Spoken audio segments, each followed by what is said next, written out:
Hello Bardhaman university first semester student, Gargi tutorial ক্লাসে তোমাদের স্বাগত জানাই। দেখো, এর আগে আমি যে সোনার তরী কবিতাটি ব্যাখ্যা করেছিলাম, ওর থেকে যে ইম্পর্টেন্ট কোশ্চেনগুলো আমি এখন তোমাদের দিয়ে দিচ্ছি। 1 নম্বরে দেখো আছে, কবি কবিতাটি কত সালে কোথায় বসে লিখেছিলেন? 1298 সালের ফাল্গুন মাসের শিলাইদহে থাকাকালীন কবি কবিতাটি লিখেছিলেন। 2 নম্বর দেখো, বর্ষা কখন এলো?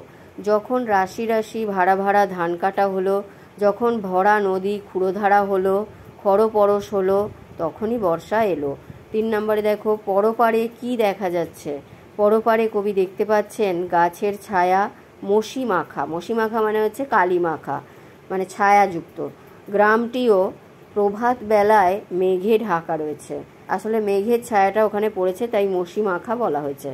4 নম্বরে দেখো, কাকে দেখে কবির মনে হয়েছে তাকে চেনেন? যিনি গান গেয়ে তরি বেয়ে পাড়ে আসছেন, তাকে দেখে কবির মনে হয়েছে তাকে চেনেন। 5 নম্বরে দেখো, তিনি কিভাবে চলে যান? ভরাকালে তিনি চলে যান এবং কোনো দিকে চান না।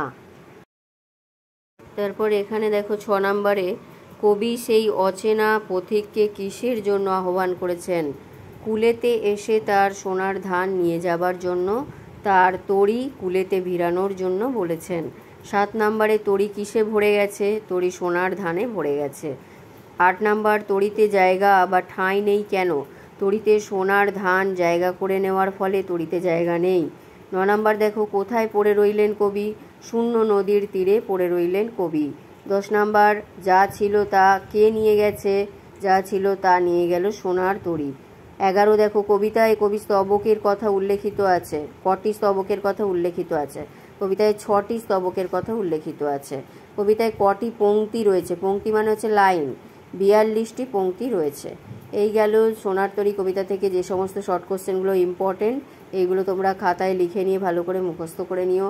আর ভালো লাগলে অবশ্যই লাইক করে দিও আর চ্যানেলটাকে সাবস্ক্রাইব করে নিও।